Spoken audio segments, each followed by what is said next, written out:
Hello and welcome to today's live coaching call and community conversation. My name is Diane Parham. I'm the creator of the online course, The Intermittent Fasting for Today's Aging Woman, as well as our group coaching and community midlife mindset shift. So welcome. I always love having these types of conversations because I do really feel like it is a great opportunity for us to come together in community and just chat as if we're all girlfriends. And that is exactly how I'm going to hold the conversation today. And at the end of me sharing my experience, I will go through the comment section and answer any questions or acknowledge you there as well. So please make sure you're using the comment section. If you haven't done so yet, please take a second to subscribe. If you're joining us on YouTube, it does help our channel. Also opens up the opportunity for you to partake in our conversation here in the comment section. Also appreciate all those likes as well. And then on Facebook, if you wouldn't mind hitting that follow button and then again, engaging in the comment section, that does really help our community just get put in front of the eyes and ears of the women that need to be part of us and find us. So I appreciate that. So today I want to talk about cholesterol, aging, menopause, heart health risks, all the things, and the conversation that I had with my cardiologist on Friday. I am not a doctor. I am not your doctor. So this is in no way offering any kind of medical advice per se. What I really would like today's conversation to be about, or what I would like for you to take from today's conversation, is the power that we have as people, or here specifically as women, when we feel really confident and informed about the lifestyle choices that we are making for ourselves and the good that they are doing for us, and how that really can kind of alter a conversation you might have with your own doctor. And that is exactly how I feel the conversation went with me on Friday. So a little backstory: I have always had higher cholesterol, even when I was younger. I was in the military, for those who don't know, and I was on a flight crew. So I had to see a flight surgeon every year to be able to be cleared to fly. And I was always in the flight surgeon's office discussing my cholesterol issues. I was a group fitness instructor at the time, very healthy, ate very healthy, still had high cholesterol. So, of course, the whole genetic factor always falls into the conversation. And so what my cardiologist said to me, now 30 years later, 35 years later, is it's probably just a genetic thing, right? And in fact, if I go back and retrace family history, high cholesterol is a problem on my maternal side. But I live a very different life than a lot of my ancestors, and so my family before me. And so even the genetic part of it doesn't necessarily factor to me or affect me, because yes, it may be genetic, but I have high cholesterol according to my tests, and I live a very different life than the people in my family who also had high cholesterol. So I don't know if that makes it more genetically probable or less. I don't know, but it is who I am, right? What I got from my conversation from my doctor, and this is where I'm going to explain some things that you might be able to do as well if you are one of those people who always gets, flagged as the high cholesterol person, is I've also had a calcium heart score test. I'll share that with you in just a second what that is. All my other blood markers, as far as, your CBC, your complete blood count during an annual physical, are very good, like almost really like above good, right? Above average. So they're not just mid-range, they're always on the high good side or the low good side, however, whatever marker you're looking at. Triglycerides are always really low for me. I don't have any high blood pressure issues. I don't have diabetic issues. I don't have anything else going on except for this one little marker. And so when you go into a doctor's appointment and you're armed with proof that you in fact are living a very healthy lifestyle, and you might just have one outlying test, that really does put the power back in your seat, right? Because statins or cholesterol medication never came up in my conversation with my doctor, outside of the fact he wouldn't prescribe that to me because he doesn't think that I'm a risk factor because of the healthy lifestyle that I described to him. The fact that I'm very physically active, and all of my other blood work came back extremely good for a menopausal woman who's 57 years old. And so this is the message that I really like to pass along here in this community, and I really want to make sure that you feel empowered about this for yourself, is that you putting yourself in a very optimal position to have options in your own healthcare decisions is just what we all want, right? And so if you have, or you are one of those people who's on some sort of medication, and again, this is not medicine shaming. If I had to be on a medication to save my life, I would 100% do that for sure. So medicine serves a purpose, but oftentimes when we go in to see these doctors on a one-off basis, which is what a cardiologist appointment is for me, it's a one-off type of appointment. He doesn't have a relationship with me. He doesn't know a whole lot about me other than what we talk about in 15 minutes and what he sees on a piece of paper. And so when I can feel empowered and confident and clearly articulate to him what my lifestyle looked like and what I want for myself, my cardiologist, was also in line with my thoughts and in agreement with what I was doing, and agreed that this one little factor is no big deal.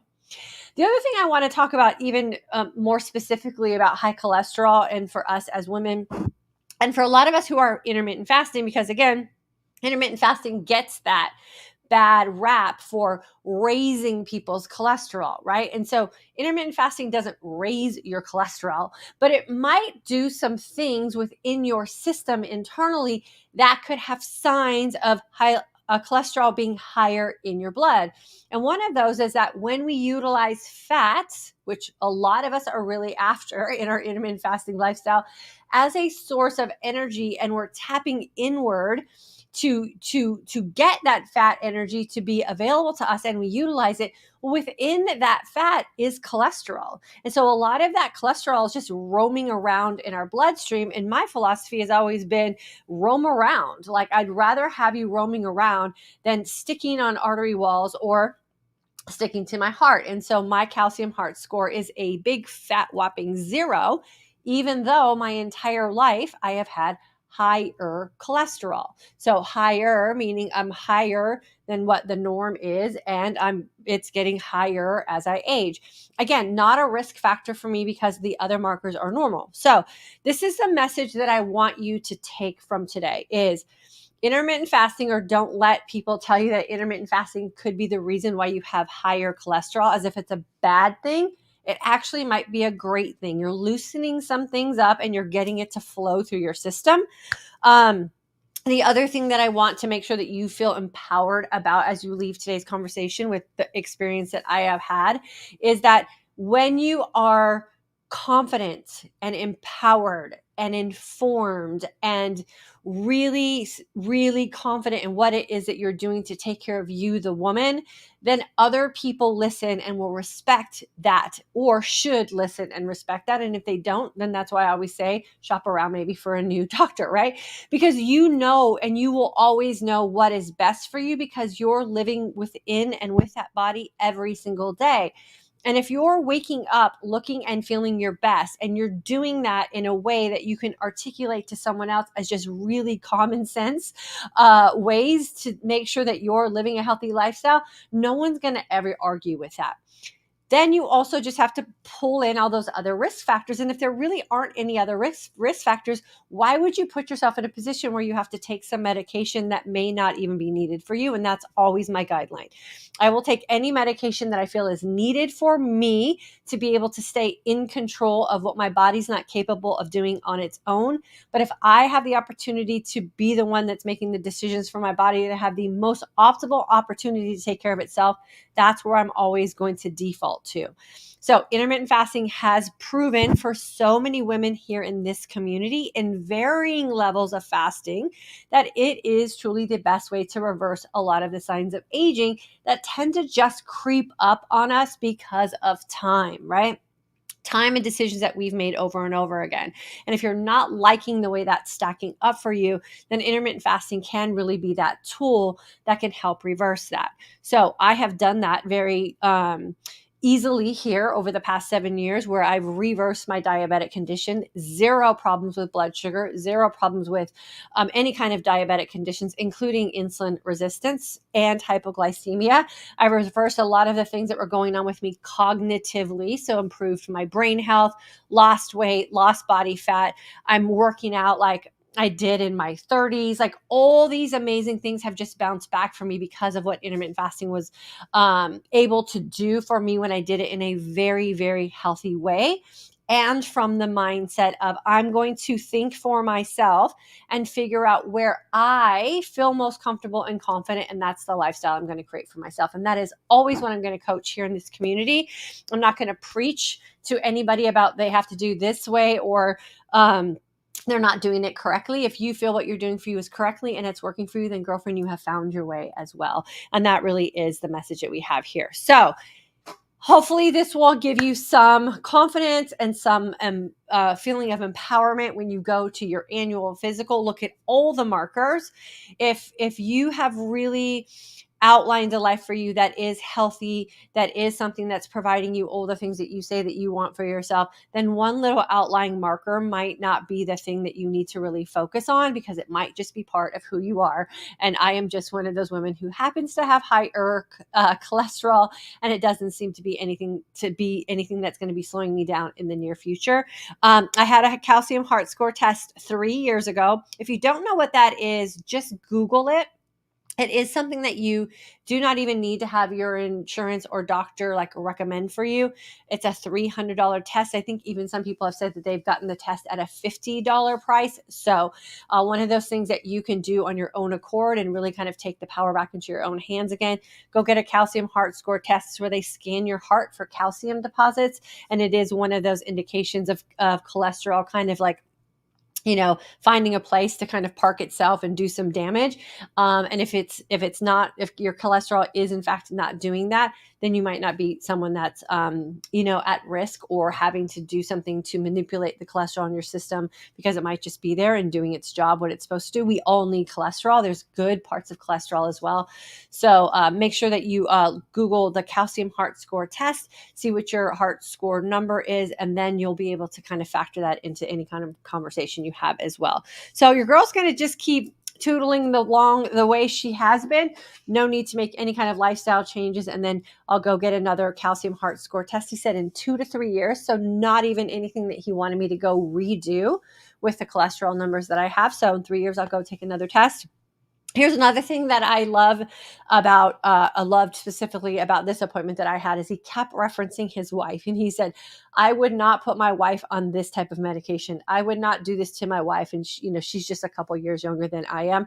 And so that was also a really good thing too. It's like, if you're not going to do this to your wife, then definitely I feel really confident that you're not going to prescribe anything for me as well. So just a little bit of background story about cholesterol. It is not as bad for some people as the internet would let you think it is. We do need cholesterol for our brain. We need it for our hormones. We need it for a lot of things. And so getting rid of it may not be the option for you, right? Or even lowering it might just be what your body needs to operate. And then again, going in confident and empowered and informed about who you are and the choices that you're making is always the power move for sure. Excuse me. Sherry, hello, my beautiful friend, right back at you. I'm so happy to catch this live. Last one until any no school holidays. You're such an amazing inspiration to me. You have helped me so much improving my mindset. June 22 grad. Well, thank you, my friend. She's also in our Mindset Shift group. We are going to miss you for sure. You will be on our thoughts. So just know that and go do good things when you get back into that school and bring that beautiful smile of yours to all those kids that get to see you every day. We're going to miss you, but we'll keep an eye out for you. Charmin, good morning from scenic Colorado. Looking forward to your information and encouragement this morning. Girlfriend, I hope you took something away today in today's message that you can use for yourself. If not now, but maybe in the future. Advocate for yourself all the time and know that just because something comes back that doesn't fit the norm doesn't necessarily mean that that's a bad thing. Liz from Maryland, in a future video, would you please address the positive effects of water at each level you have experienced? I need the motivation to drink more water. Was drinking 100 ounces and now 48. Well, Liz, I'm going to already tell you that have an answer for your situation on Thursday. We are going to be talking about discipline versus motivation. And I think exactly what I'm going to be sharing with you guys on Thursday is what you need to get that water motivation back. So make sure you're joining us on Thursday. I have a plan already laid out for you, and you didn't even know it yet. So that will be something that I address specifically, and I will reference your particular situation as an example on Thursday.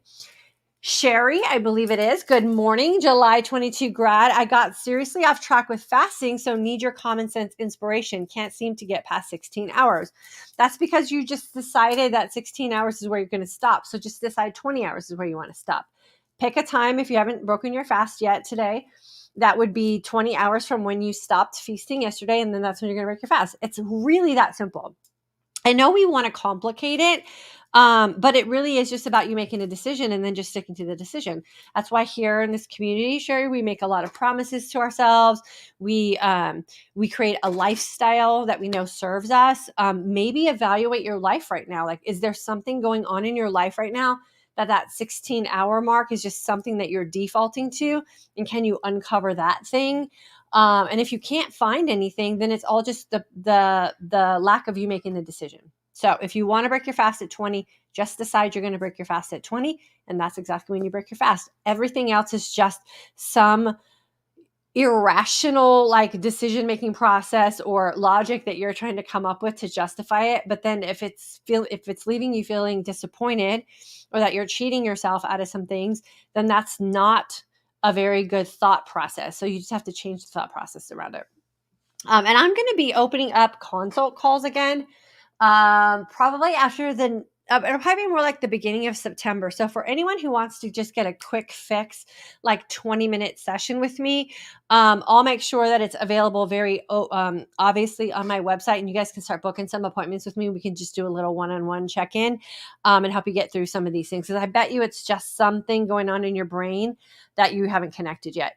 But think about that and then let us know on Thursday when you come back if you were able to get to the bottom of where that 4 hours is kind of like eluding you, right? Kristen, hello, my friend. My father died of a sudden heart attack. I am so sorry. I had high cholesterol. I did take a statin at the advice of my doctor for 3 months. I started fasting 24, and after 1 year, 8 months without the statin, my LDL cholesterol went down 44 points and LDL went up 17 points, hoping for an even better results this year. Yeah, good for you, my friend. And that you caught it, right? And were able to reverse it. I just think it's just going to be part of who I am, and I'm totally okay with that. And I think where I get my comfort with that is being 20 and having high cholesterol being flagged in my physicals. I think it's just who I am. But I'm glad that you caught yours and you had that experience. Not that you had the experience of your dad dying of a heart attack, obviously, but that it was a thing that you can connect to make really sound decisions about your future health, right? And so congratulations to you for taking that on yourself, and congratulations to you for doing the work to get that cholesterol down for sure. Yeah, that's the thing with my cholesterol too, is like my total cholesterol is really high, but it's just the combination of how it's broken down that flags that, because my good cholesterol is exactly where it needs to be. And so again, it's those ratios and stuff like that are kind of throwing things off. But it sounds like you got a good handle on it, my friend. And yeah, come back next year and let us know what those results are, because I think it's going to be awesome for you. Yeah, very, very good work, my friend. Charmin, my doctor suggests statins because of my age only. My LDL and HDL numbers are very good. I feel confident declining her suggestion. Yes, just because of your age, like shame on you, doctor, especially a woman doctor, right? Like shame on you, doctor, whatever her name is. Like, no, you don't have to take medication just because of your age. If you're healthy, you're healthy. Like, you don't need to have anything controlling your body when your body is capable of doing that on its own. So I am so proud of you for declining her suggestion. It's like handing out like Skittles or something. Like, come on, we got to do better than that. Janine, I started using a statin, but it's very low. It's only 10. I tried everything to lower my cholesterol, and I was really to 74. I don't know what that means, but yeah, again, make an informed decision for you. And if that is an informed decision for you and that's working for you, then I applaud you. Like, that's what you're supposed to be doing. But don't be in a position. What I really want to advocate for is for the Charmin situation. Like, you don't have to take a statin or any medication just because of an age and because your doctor thinks that you should. There better be some pretty good evidence for why I'm going to agree to that. Or the other thing that I always recommend, and this is so true for us as women especially, is go with your gut. If your gut is telling you, yeah, maybe it's something I need to try for a little while and see if it makes things better for me, 100%. But the other thing that we have to make sure that we're doing is not going against our gut feeling. And if your gut feeling is like, this doesn't seem like something I should be doing, then you have to kind of tune in and listen to that as well. But it sounds like, Janine, you're doing great. So good for you. Smith Johnson, glorious morning, IF community. And Diane, love this message. Thank you for addressing this. Yes, I always like to bring these health situations here from my own personal experience. Again, I'm not a doctor. I'm not prescribing, advocating any of those kind of things in the health way at all. But I just want you to know like what your experience can be if you want it to be different than what a lot of society is telling us. I had the same kind of experience, and I think I really found my power in advocating for myself health-wise when I was going through my fertility struggles. And I did have a very, I would say intimate relationship with my OBGYN because he delivered my son. And, I had some things that I was managing with my fertility. So I was, felt like I was always seeing him for that. And he was the one that helped me when I had my miscarriage. And so he knew my medical history very well. I had a big, thick file like this in his office that was just, why did I have that kind of file? I was a healthy woman outside of, some of those things. And, he would always tell me, well, no, you're not supposed to feel that way. Like, women's cycles are like this. And I'm like, yeah, but my cycle is not like that. Like, or, I've peed on every fertility stick out there and I'm still not, conceiving. Like, what's the deal? And so this is where you have to, again, just go with your gut and know that you. This is why I always say, listen to your body. The most important conversations we have are with us. The most important relationship we should have is with us. The most important, or the most healthy relationship and communication we need to have is with us, ourselves, right? And our body. And so when you get really good at listening to those cues and responding well to them and understanding, like when you ask something of your body and it doesn't show up the way you want it to, figuring out why that is, rewarding yourself when it does. Like, when we get really good at that, then we really can advocate for ourselves. And so that is really what I want to make sure is loud and clear here in this community is you don't have to do it just because someone wrote about it in a book. You don't have to live your life a certain way because someone said there was some study done around whatever it is you're trying to do. Like, you can figure it out for yourself. Just experiment and be really honest with yourself. Give yourself some space and grace, and then see how things unfold. And I think that is really how we were designed to operate and how we're supposed to operate. But there's just a lot of things that have gotten in the way of that. Trina, hello, my friend. So good to see you. Sherry, I have high cholesterol too, just like you. All other markers are good. Had a heart score test 3 years ago and all was well. No meds for me. Yes. Look at other markers. Nothing is just an absolute anymore. I'm not sure if I've recommended it here, so I will do that for you guys. But the book Outlive by Dr. Peter Attia, I will put a link in my next newsletter that I send out to you guys for that book. It's amazing at some of the things that we need to look at and how further we need to get in some testing and markers and making common sense about some things that come up for us as we age and really how to age well. So I'll make sure I link that book in the next newsletter that I send out. Diane, the rabbit hole of bad cholesterol, having many other levels to consider, especially on a ketogenic diet. I had requested the more in-depth tests for that area. I stopped taking calcium tabs, sticking to food. I don't know what else. Did you say anything else there? I don't know if you said anything else there. So yeah, so he said, that the best diet for high cholesterol is the Mediterranean diet, right? And so what I really feel like I live is probably a little bit between like the keto diet and the Mediterranean diet. Like, I have higher naturally occurring fats. I'm not overcompensating on protein. I do what feels good to my body. I eat a lot of salads, a lot of fresh vegetables, a lot of fruits that are in season now. And so I say, healthy food and healthy nutrition and creating a plan for yourself is so common sense that we miss it, right? Because we think feeding ourselves and choosing food for ourselves should be something that's super complicated, or you have to have a fancy recipe, or if you're not making something out of a cookbook, like, are you even cooking? And we're really not supposed to live that way either. Healthy, nutritious food is common sense. It's so common sense we miss it because we think it's supposed to be more than it really is. So the diet that I would recommend for anyone is the common sense diet for you, right? Like, don't let anybody tell you what to eat. Don't let anybody tell you have to eat a certain way. Figure out what makes you happy. Figure out which makes you healthy. Figure out what allows you to live socially and emotionally free around your family and family events and customs that you have. And when you can figure that part out, it's food freedom and you will be healthy, right? And so that's the part we want to get to too. Robin, I absolutely agree that we know our body's the best. We all have different numbers in our bodies when we allow them know how to take care of all of that. Robin, 100%. When is the next mindset shift group starting, please? It will be starting probably in a couple weeks. We'll probably shoot for like the beginning of September.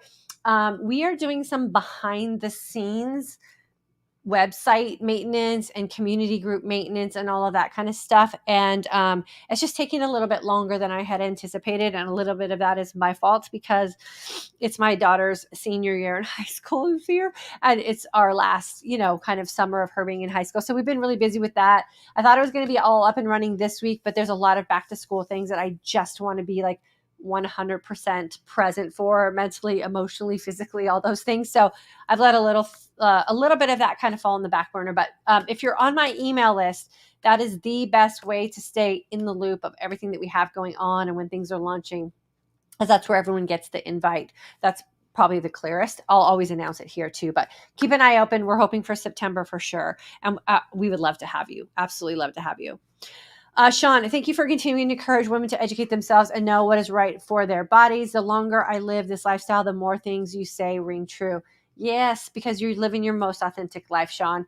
And that's how we're supposed to live, right? It's exhausting trying to live up to other people's expectations in all areas of our life, especially as women. And I think the nutrition part is the one that's gotten really, really out of hand. You know you best. If you don't like something or it doesn't serve your body well, you know that. And there's no reason to force food down our throats just because someone said, right? We know better than that. Linda with a Y, girl. I love any woman with a Y in her name. My doctor put me on statins because my family history of heart attacks. Again, if that's the thing, Linda, that you feel like is the most appropriate approach for you to take, then yes, you 100% take that approach. Because here's the other thing.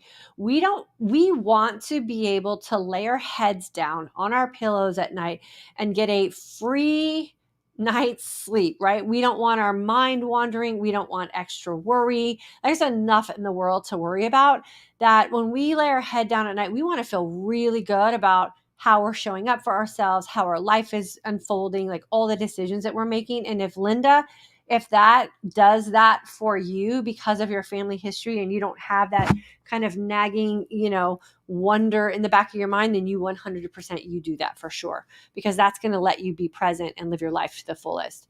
Nancy, my doctor told me fasting is hurting me because I have high cholesterol and I'm on a low dose of cholesterol medicine.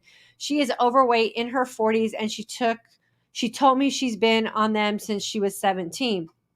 Yeah, so that would probably be a short-lived doctor's relationship for me, because I probably would ask her very clearly, how's that working for you? Just see what she has to say, right? How's it working for you? So, girlfriend, again, you get to make the final decision for you. And if it doesn't feel right for you and you don't feel like the person who's giving you that information is informed enough about you to give you that information, or they're not modeling that, that's another one of the reasons why I like to model very openly this lifestyle and how freeing it could be, and how you don't have to be some extremist, like biohacker, super non-toxic Nancy. You don't have to be policing everybody in your life to live this lifestyle very well and very happily and get all the results that you want from it. You can create a lifestyle where you can just be your most authentic self. And so I think, again, that's just one of those things that we have to look back and go, yeah, I don't really think so, right? Because it doesn't seem to be working that well for you. I'm going to get a calcium heart test, even though my insurance didn't pay for it. I take 5 milligrams and go to the doctor to have all my blood work done. Yeah, so um, get the calcium heart score test and then just go take that with them or have them send that to your doctor. And then just see what it is, because that's going to give you just another one of those little markers that you can make a decision on. Marie, thank you, Di, for always sharing. I love this community. Marie, we love having you here, my friend. And so thank you for jumping in with us today. Make sure you guys are hitting the thumbs up for me, please, on YouTube and on Facebook. It really does help our community and helps this little discussion show up in the feed of other women who are looking for this kind of information, this kind of community. So I always appreciate that. Nancy, do you take a multivitamin every day? I wouldn't say I take a multivitamin per se, but I do take supplements. Magnesium I take at night. Glycine, I think I started taking at night for sleep as well. I'm trying to get my REM sleep score up. I have the worst REM sleep score. And so I'm trying to get that elevated. So I'm taking some supplements for that. I take Organifi supplements as well. I always share with that again in my newsletter for you guys, especially when they're having some sales. So I actually have a little Organifi supplement right here I'm drinking. I do my break fast shake every day, which has a bunch of supplements in it. I take theanine, I take a vitamin D, I take a K2, I take a bone supplement. So I take a multitude of different supplements that probably all add up to a multivitamin, but I take them for very specific reasons based on kind of just where I am in my life today. So if you want more information on that, you can just send me an email and I'll share the best I can with that one. Charmin, please thumbs up, ladies, if you have appreciated Diane's message today. Thank you for saying that. Yeah, if you've gotten some value out of this information today, share it with your girlfriends too. We need to make sure that as a community of women, we are informed, that we are empowered, and that we have our, band of girlfriends all in the same club, right? Because then when you're hanging around with a bunch of people who are like-minded and are kind of on the same journey, it just makes life easier. And so as many people as we can get in our community who are doing that, I always love it. And I love being surrounded by women who are like-minded as well. So I think that's all I got for you guys today. All thumbs up and fingers. It is so worth it. Yeah. All thumbs up and fingers for sure. Okay, so I think we covered everything that we needed to cover. The intermittent fasting course will be back open for registration. This is the first time I've flat out closed it down, I think, ever. And again, we're just making some changes and some upgrades to our system in the back. So please make sure that you stay on my email list. That is the best way to get yourself registered. If you would like to join our midlife mindset shift course, again, get on my email list and stay on my email list. I sent out an email yesterday. So if you're on my email list, make sure you check your inbox and you open up that email. Opening up emails and clicking on emails is the best way, or it's the best insurance policy for you continuing to get our emails. If you're getting them and you're not reading them, if you're not opening them, then the email gods think you're not interested. And so my stuff will stop showing up in your inbox. So, and this is true of anyone. If you are signed up on someone's email list and you appreciate them sending you an email, open their emails. And it even better if you click on something in their emails, that also helps their rating on the back end, because everything that we do on the internet, whether it's emails or it's coming and sharing videos and these kind of things, the more participation from the community with clicks and likes and thumbs ups and comments and shares. Same thing with email. The more open rates we have, the more you click on things that we send, then that just tells all the, like I said, the email gods that you in fact are interested in what I'm sending out, or anybody else that you're on an email list for sending out. And then the likelihood of our emails landing in your inbox are better. And then I always appreciate hearing from you guys. So if you get an email from me and you want to share something about what's going on with you with me, send me an email. I absolutely love hearing from you, and I love hearing what's going on in your life. So it's never an intrusion in my life if you send me an email. So always feel free to reply to anything that I send out as well. I love it, and it just makes me feel like I get an opportunity to have a more intimate relationship with you, which I absolutely appreciate. Okay, so that's all I have for you guys today. Cholesterol, cholesterol, cholesterol. There's so many things, bits and pieces of information that are going around about cholesterol. What I want you to know also is that having high cholesterol does not make you a bad person or even mean that you're making poor choices for yourself. Sometimes it's just a thing, right? Get to the bottom of the thing and then create a plan for yourself that feels authentic to you and feels like something that's true to what it is you want for your life and how it is you want to move forward with your future self. I love you guys. Have a great rest of your Monday. Have a great rest of your week. And then for those of you who are feeling like you're lacking a little motivation, make sure you tune in on Thursday because we're going to talk about that very specifically. Dedication and motivation. And hopefully I'll be able to help you draft a plan up for yourself. I'll see you guys around.